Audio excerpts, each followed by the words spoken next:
Good morning, good morning, good morning, good morning, good morning. Thank you for joining me today. As we start a new month, our COVID-19 metrics continue to climb, reaching levels that have not been seen since the start of 2021. Chatham County's 7-day rolling average of new cases was 106.7, 100.6 as of July the 30th. And the last time we saw numbers this high was in February. As of July the 30th, our community transmission index was 404. Just 15 days earlier, on July the 15th, that number was 111. And again, the last time we saw rates that high was February 2021. Our positive test percentage has spiked to 12.2% after being just 3.5% on July the 9th. And as of July 30th, more than 100 people are in Chatham County hospitals with COVID-19. My last count was 129. Going back to June 15th, we only have 4 people in our local hospitals. Again, another metric that has not been this high since February. Our COVID numbers clearly are trending in the wrong direction. And until more of us are vaccinated, we need to wear a mask, wash hands, and socially distance when we're around people who aren't in our household. And so, you know, as of last Monday, Savannah reinstituted its mask mandate again, the first in the state. And they required people to wear a mask or face coverings in City of Savannah government buildings, hospitals, early childhood centers, elementary and secondary institutions, guided tours within a vehicle, and on federally regulated transportation. All restaurants, retail stores, grocery stores, and pharmacies in the city are strongly encouraged to require their employees to wear a mask while having face-to-face interactions with the public. And anyone entering a commercial establishment within the city is again strongly encouraged to wear a mask while inside. None of us want to take a backward step in our return to normalcy, but wearing a mask is a simple, easy, and inexpensive way to protect ourselves and those around us until more of us get vaccinated. The emergency order will remain in place until 11:59 on August the 25th, and we'll see where we go from there. It's interesting to note that after the press conference, and you remember last Monday, I had 7 of our best local health professionals at what was thought to be a revolutionary step, but as fate would have it, the CDC changed its guidance afterwards, which meant for us that we were right on target. It meant that the science held true. And as you know, I requested the Savannah-Chatham school system to consider requiring masks for schools within the corporate limits of the city of Savannah. At the time it was optional, and since then we now know that masks are going to be required in all Savannah-Chatham public schools. So I want to thank Dr. Joe Buck, the Savannah-Chatham Public School Board, and Dr. Ann Levette. Again, the science.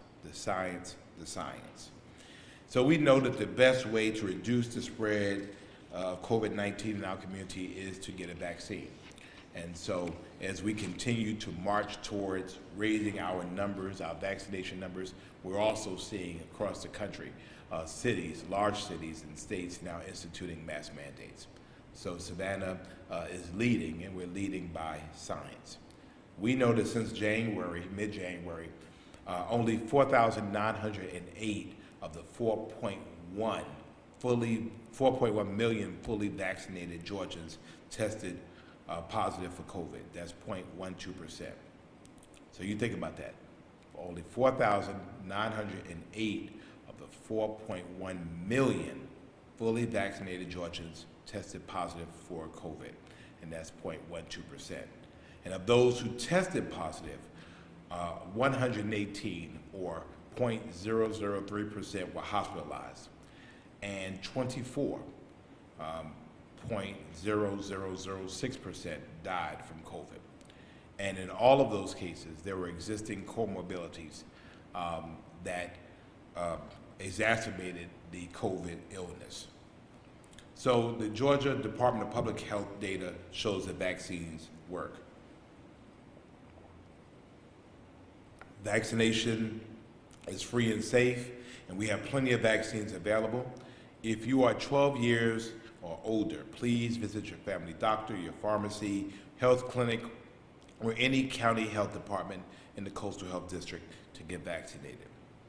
Starting this week, you can get a COVID vaccine on Thursdays from 9 a.m. to 3 p.m. at the Savannah Fire Headquarters, also known as Station 3, located at 121 East Oglethorpe Avenue in downtown Savannah. This location will replace the vaccine clinic at the Civic Center and will allow our public health professionals to focus on the increased demand for COVID-19 testing that's available at the Civic Center. Personally, I think that this demand is backwards. And if more people were getting vaccinated, there would not be an increased need for testing. You think about it, if more people were being vaccinated, there wouldn't be the need to testing. So if people can take the time to get tested, they can take the time to get vaccinated. Regardless, if you need a COVID test, you can get one at the Savannah Civic Center on Mondays through Fridays from 8:30 a.m. to 3:30 p.m. and on the first and third Saturday of the month from 8:30 a.m. to 11:30 a.m. And if you need a COVID test, the Coastal Health District recommends that you pre-register at covidtestsavannah.org, covidtestsavannah.org, or by calling 912-230-9744, 912-230-9744. But it's not required. I'm, on a personal note, excited to have the Georgia Municipal Association return to Savannah for its annual convention on August the 6th through the 10th, and we are committed to hosting this event safely. Representing all of Georgia's 537 cities, GMA has a long and successful tradition of meeting in Savannah.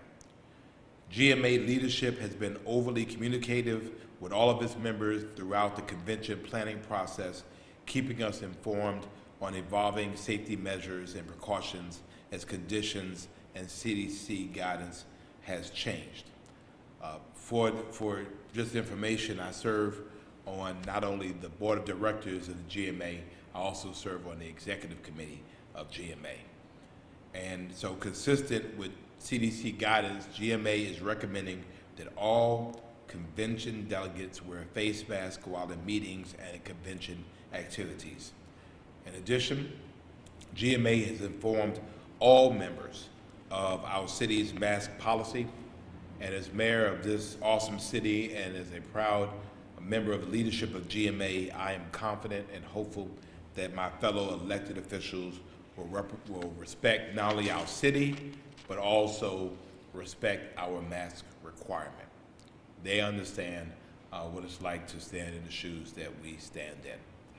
And so GMA's convention recommendations are consistent with ours, and I've been in contact with President Vince Williams and the GMA Executive Director Larry Hansen, and they have remained dependable champions for local control. And so I attest that GMA will respect the autonomy of Savannians and local elected officials to make the decisions they believe to be in the best interest in their residents, businesses, and visitors. So I look forward to welcoming them here this week to visit and to invest in our local economy, and we will work together for a safe and meaningful event for all. And then tonight is National Night Out. And Team Savannah is fully out and fully engaged. Even if it rains, we're going to do it. We're going to be there engaged in this observance. Yes, Chief, we just got to get raincoats. But we're going to be visiting several neighborhood events hosted by neighborhood associations. And Chief and I are going to eat hamburgers and hot dogs in the rain. This annual event promotes police-community partnerships and neighborhood camaraderie to make the community safer and more caring places to live. After a hiatus in 2020 before the pandemic, I know that the Savannah Police Department is excited to be back out in the community with this event. And so there are a variety of neighborhoods that have planned events. There are some neighborhoods that have canceled their events because of the impending weather. And so I'm sure that the PIO for the police department will release that later on today. But wherever they're having it, we're coming. Members of council, the city manager, police chief, command staff, community resource officers will be where the folks are. If they're having it, we're going to come and check them out. And again, we know that crime does not take a day off, and we know crime does not stop because of inclement weather. And so if our communities think enough of these events to do them, we'll think enough of them to be there.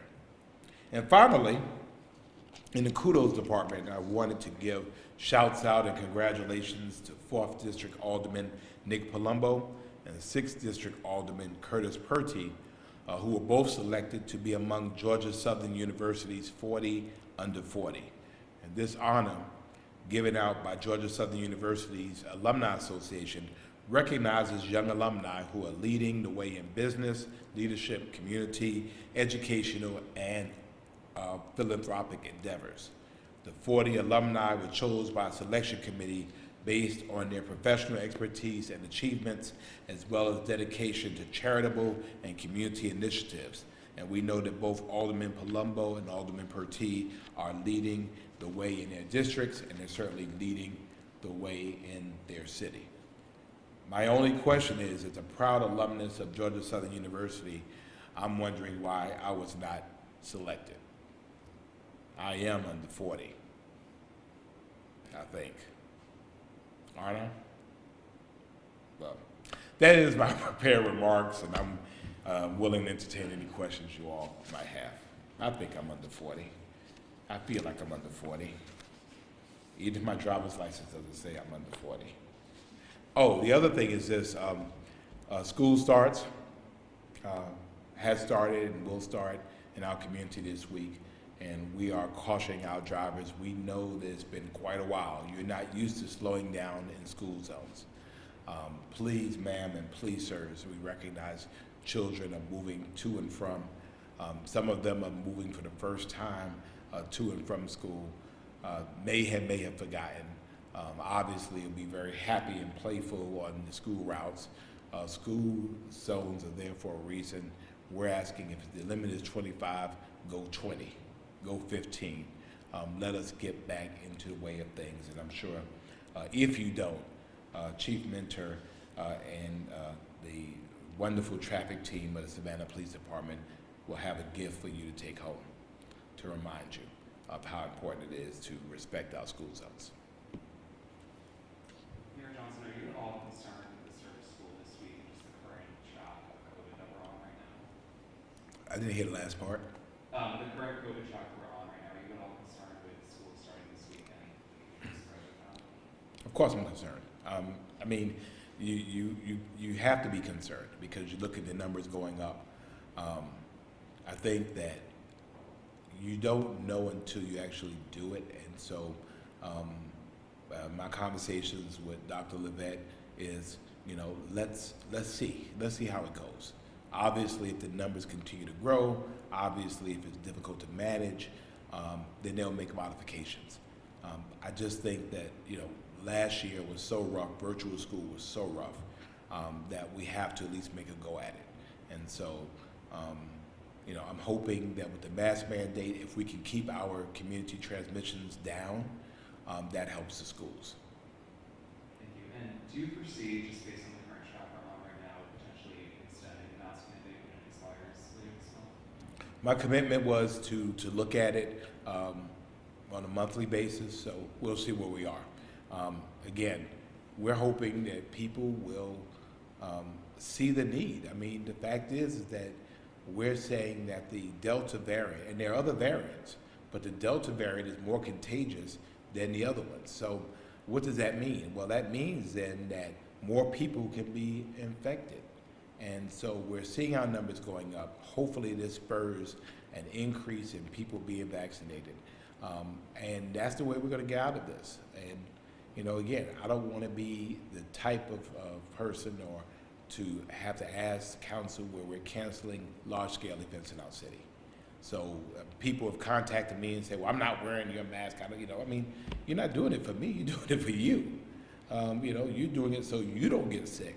You're doing it so that, that your life is not adversely affected any more than it is now.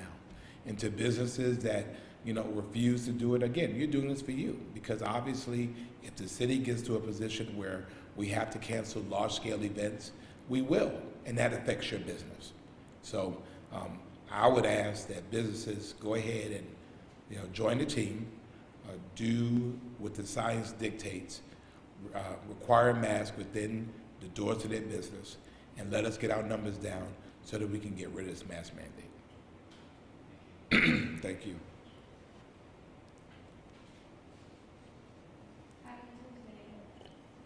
Happy Tuesday. So on behalf of the current emergency order, I know you say you're looking at them on a month-by-month basis. Mm-hmm. So in between those months, what factors would need to take place, like, to consider the emergency orders being modified? Are we looking at those like weekly or daily as well? Well, believe it or not, we're looking at the numbers daily. And again, we're looking at them daily in terms of our situational awareness. We're looking at them weekly and monthly for trends. So, for example, we might drop below 100 in our community transmission index today and then go back up. We know that we're running about 10 days to 2 weeks behind when someone becomes infected for it to show up. And so when we're looking at our numbers, we're looking at the trends. Are we trending down? Right now we're trending up. And so we look at our community transmission index, we look at our number of positive cases, we look at our 7-day rolling average, we look at our number of hospitalizations. Those are basically the metrics that we use. And so we want to see all of those trending down. Right now, all of them are trending up. And so when we get to August the 25th, we'll see. If we're flat, we might maintain it. If we're trending up, we'll definitely keep it. If we're trending down, you know, it might be a conversation again with the medical professionals that were with me last week about where we go from here. I will tell you that none of these decisions have been made without the consult and recommendation of our medical professionals. And I will tell you that our discussions and have all been unanimous. I mean, they've been very, very clear, and that, I think, should give the public great confidence in the information and our recommendations, because it's not coming from a political standpoint or governmental standpoint. It's coming from a medical, epidemiology, and infectious diseases standpoint. And are we already having conversations surrounding the procedures that will be taking place if we do have to have another shutdown, similar to the one earlier this year? In my desk, there's a sheet of paper in which I sometimes will draw notes on, and so I drew a big circle, and so that's where it is right now. At some point, you start filling that in of what that looks like. Again, right now, we have no restrictions. Our Civic Center hosted the Harlem Globetrotters last week. You know, right now we're trying to do our best to allow people to live their best lives. If that changes, then we start pulling back. And you know, for me, obviously it's difficult because, you know, some people have planned activities. They're rocking and raring to go for September, for October, and for November. They have parades, they have runs, they have a variety of large-scale events in which people are planning to come to Savannah. If the science says no, then we will not have them. And so, again, it behooves everybody to get to there. We have to do what we can here. Thank you. Thank you. Morning, Mr. Mayor. Good morning. I'm kind of going along with with that, I know you're looking at the numbers of COVID cases daily, like you mentioned. Are there any plans at this time to start restricting capacity inside businesses and restaurants? Not today. We are right now a week and a day into our mask mandate, the remix edition, and so we'll see where it goes. Again, we're about 2 weeks behind, so it'll take about 2 weeks or so to see how and if the masks are working. Obviously, around the streets, we're seeing if people are wearing masks in places. Personally, I won't go into a place where people are not mandating masks. Just won't. I'll vote with my dollars in that case. And I'm asking Savannahans to do the same. That's the only way we're going to get to where we need to be. And I know part of your order asked those business owners to mandate it within their businesses. What have you been seeing, in the past week with that? I've seen some doing it. I've seen some that put signs up, and if I'm a bad guy, say due to the city's mask mandate, we're requiring businesses to do that. I've heard from a couple of people who've said, well, they've canceled vacations because we have a mask mandate here. But I've heard from many more people who've said, we're coming because you have a mask mandate, because you're committed to keeping people safe. It's not fair to those who have been vaccinated to have people who are unvaccinated jeopardize their health.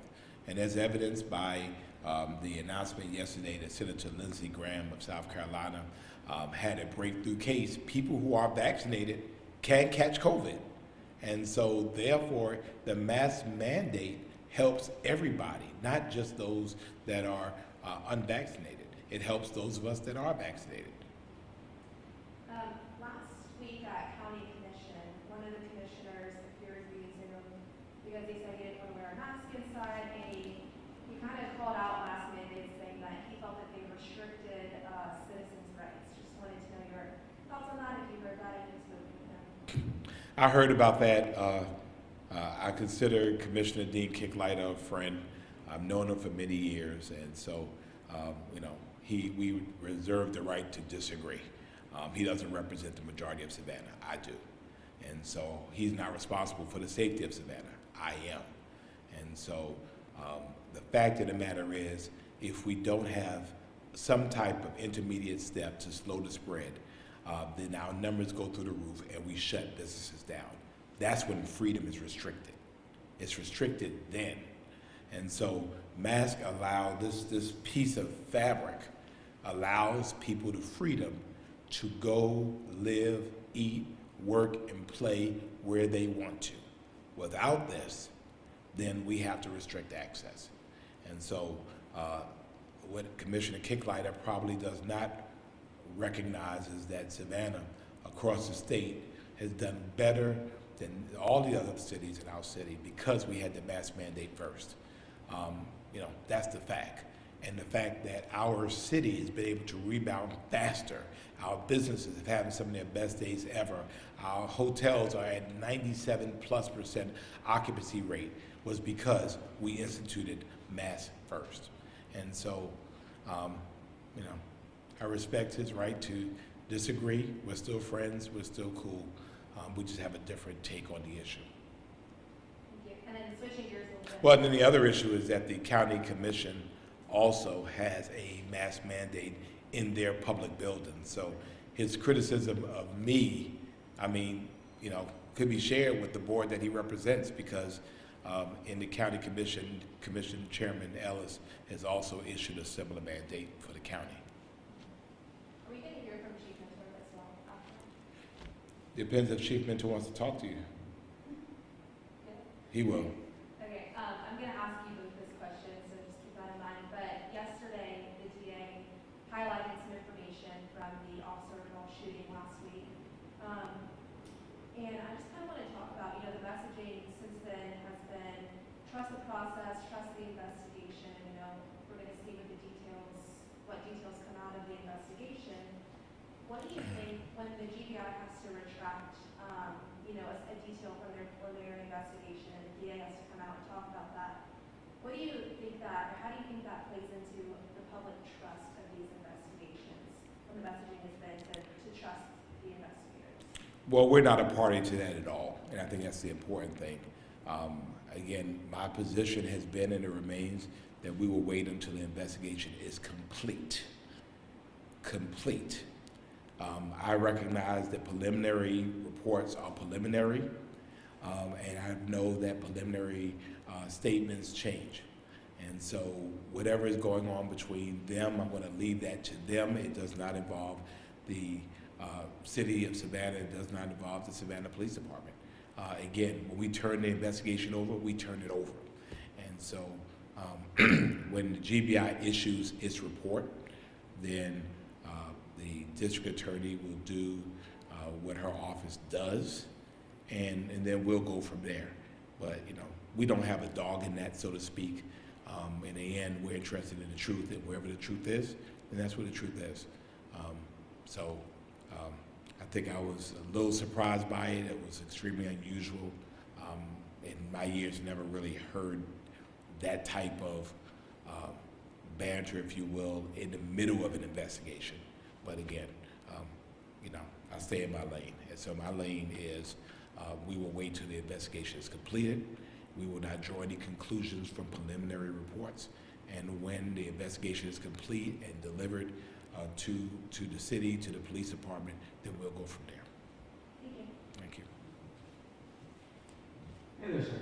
Hey. Quick question also about the National Night Out. The community center where we typically or sometimes see these events go into, I'm thinking of the WWE Law Center, one in particular. What's the status on those as far as folks being allowed to come back in whatever numbers? We're allowing for the activities that are happening in city facilities, they're open. Masks are required. Okay. So yeah. So I mean, nothing has changed with that. It's a city facility, and so we require a mask. And I trust that city staff going into any facility, particularly on city business, will be masked for their safety. Yeah, with the weather, I wasn't sure if that would be an avenue that we might be able to go tonight. If it's Right. going tonight. Back to the statements that were made by the DA yesterday. I did want to see if I could get some clarification on the post you made back on July 21st about the release of body-worn cam video not being allowed to be released. There is some language in that statute of CGA 50/1872 That allows it to be. that allows discretion Sure. for the agency. And Sure. we've seen that with use of force where, for instance, well, I'm not sure if the Savannah CARES Task Force was allowed to see, there was a case last year involving use of force. GBI wasn't brought in to investigate that one. I guess that might be a question for the chief, just for clarity. No, I remember very clearly. The fact was, this was an issue of the use of force. It was not an involved shooting incident. And so this decision was on the chief of police, and he can certainly articulate his position in it. But these are totally two different events. This was not turned over to the GBI. It was something that was under investigation. And as I remember, from the chief, it went to the district attorney's office. So therefore, it fell within the exclusions. There is an exclusion where discretion is allowed. The Georgia Bureau of Investigation, in this case, has not allowed for the release of the video. And in the case of, in the Arango case, again, it was turned over to the district attorney and within her purview to release it if she chooses to do so. Our position is it's still under investigation, therefore, it's nothing for us to be able to release. I just want to make sure because looking at the state statute, it doesn't specifically ban it, it just says it's not liable. So I didn't want to be asking the state legislators about changing laws. It's written in there that it can be, or it is the discretion. Well, if you look at one of my Facebook posts, I actually posted it and said, you know, you can carve out exclusions. I think that the GBI and other law enforcement agencies have chosen not to be able to do that. Again, and the law protects them in that case. That's totally up to them. I do know, and the chief can articulate this further, is that when something is turned over to someone else, another agency, be the GBI or the DA's office, I think that is counterproductive to be able to then release something that's being investigated by somebody else. So in all of those cases, if the GBI wants to use in their discretion to release a video, then so be it. If the DA, who has the Arango video, wants to release it, she's able to do that as well. So I mean, again, it's important for us to be able to stay in our lane. And so I think that the City of Savannah and the Savannah Police Department has been consistent in our application of these rules. And I think that it's important for us to stay far away from this process until the facts are known, and then it's our responsibility, or the chief's responsibility, to draw some conclusions and act. I think we've shown from the case of the previous investigation involving the in-custody death, the City of Savannah and Chief Mentor of the Savannah Police Department acted quickly and decisively once the facts were made known. Thank you, sir. Thank you. Anything else? Chief Mentor?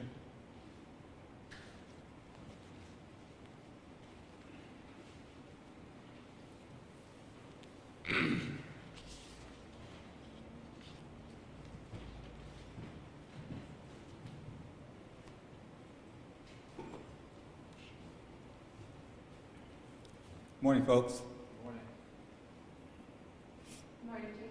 Good morning. I wanted to ask you kind of the same question about how that, retraction from the GDI, how you think it portrays or goes into the public's trust of investigations like this. Well, at this point, I'm not going to comment on the investigation or any statements that was issued by another agency. I think those questions will be best answered by that agency. Are there any, okay, I guess that's all. Any updates on any of the cases we've been following, Avery Street shooting? Any updates there? Still working hard on Avery Street. The investigator is still following up on some tips and leads, so they're still working extremely hard on the case. Thank you, Chief. And National Night Out, obviously a great opportunity for your officers to get out to the community, interact with folks that they may not get a chance to see on a regular basis, families, kids. Talk about the importance of this night and building that relationship with the community.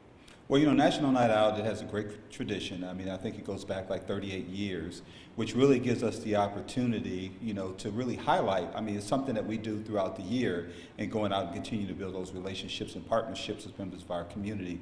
But it gives us the opportunity to really go out and highlight that really great partnership and interaction with members of our community. We're looking forward to it tonight. Of course, it was canceled last year because of COVID. We're really hoping the weather will cooperate with us. A lot of the events we have planned for tonight are outdoor events, so we're really hoping that the weather cooperates with us. If not, and we have to reschedule it, then we'll just have to move it to another date. But we definitely want to try and hold an event like that sometime this year. Thank you, sir. Thank you. Anybody else?